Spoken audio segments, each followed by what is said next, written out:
Eh bien on est reparti, ça fait longtemps.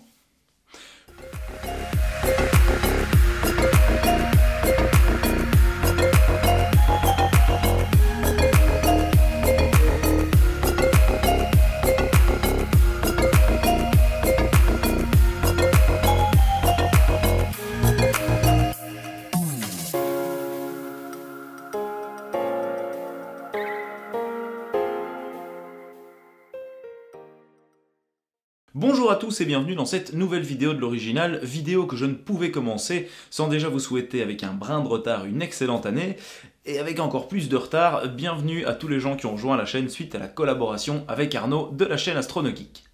Alors vous avez certainement pu constater que ces dernières semaines j'ai été relativement absent de la scène publique, de YouTube, des réseaux, etc. Ceci est lié à quelques tumultes dans ma vie de manière générale, je vous expliquerai ça en vidéo très prochainement. En attendant, aujourd'hui je vous propose de replonger avec moi dans l'atelier. J'ai fait la trouvaille d'un très beau petit objet que je voudrais vous montrer en train d'être restauré. Je vous propose donc de suivre étape par étape la restauration d'un magnifique petit cure-dent en argent qui était l'une de mes trouvailles et que j'ai pris énormément de plaisir à remettre en état. On est parti! Et donc voici notre petit cure-dent entièrement composé d'argent. Comme vous allez le voir, le cure-dent a un léger problème, c'est-à-dire que quand vous poussez sur un petit bouton sur le dessus, une lame est censée sortir, s'arrêter et vous permettre de vous curer les dents. Ici, la lame est désolidarisée de la masse qui se trouve à l'intérieur du cure-dent et qui la fait tomber vers le bas quand on décide de s'en servir. J'ai donc décidé d'ouvrir mon petit cure-dent et de voir ce qui se passait à l'intérieur pour essayer d'en comprendre la mécanique, car c'est quelque chose que je ne connaissais pas du tout.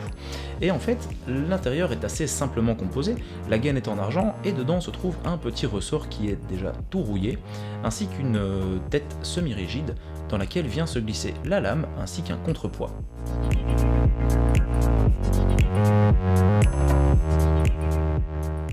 Voilà le petit contrepoids en laiton.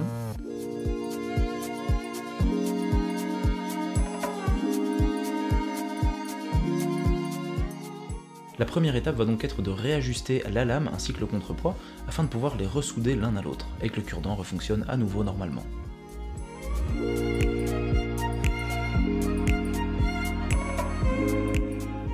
Et pour les resolidariser, évidemment on passe par la case soudure, donc ça vous l'avez déjà vu dans des autres vidéos, c'est ma seringue à soudure à l'argent.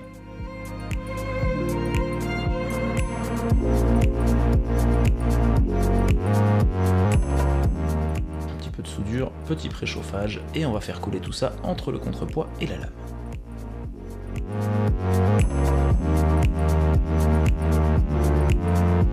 Le problème que nous allons rencontrer ici, c'est que le contrepoids est en laiton et la lame est en argent, ce qui veut dire que la soudure ne va pas être très précise et que donc je dois rajouter un petit peu de soudure et chauffer un peu différemment. La soudure va malheureusement pas être extrêmement propre, mais c'est lié à la différence de matériaux. Ceci dit, on arrive quand même à un résultat qui est satisfaisant. L'étape numéro 2, ça va être de retirer la rouille de notre ressort. En fait, il faut essayer de stopper l'hémorragie, histoire d'éviter de fragiliser la structure du ressort et que notre cure-dent finisse par casser au bout de quelques semaines. On va donc pour ce faire se servir d'un chiffon et d'un petit peu de sidol, afin de retirer toute la rouille en surface. Nous allons ensuite reprendre la lame ainsi que le contrepoids et retirer les surplus de soudure, histoire d'éviter que le cure-dent puisse blesser son utilisateur. On va passer un petit coup de papier émery pour refaire briller la lame et éviter de laisser des petites impuretés dessus.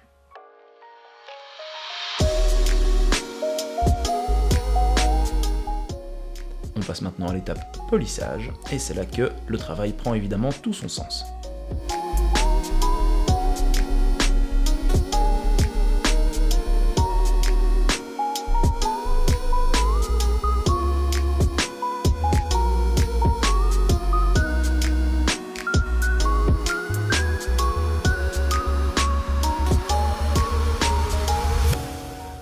Alors, maintenant que tout est fait, on va réemboîter pour voir si ça fonctionne. Et jusqu'à preuve du contraire, la lame ne tombe plus de notre embout semi-rigide. Maintenant on va nettoyer encore toutes les traces de rouille présentes, toutes les petites impuretés et les petites crasses, histoire d'éviter que la rouille se repropage à nouveau dans le mécanisme du système.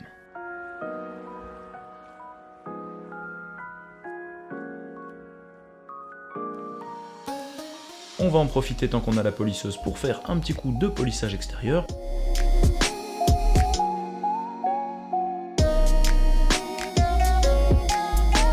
Il nous reste ensuite à réassembler le tout et vérifier que ça fonctionne.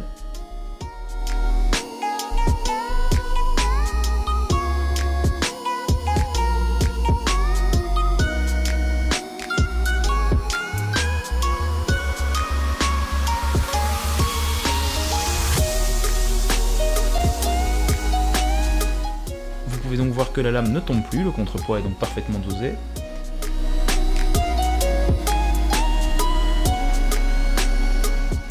Alors des fois que vous vous poseriez la question, le petit anneau sur le dessus du cure-dent servait en fait à le maintenir en pendentif, parce que ces objets étaient souvent conservés à portée de main, sait-on jamais qu'un petit beefsteak passait par là et quelques morceaux restaient coincés dans les ratiches, il fallait qu'on puisse avoir notre cure-dent à portée de main.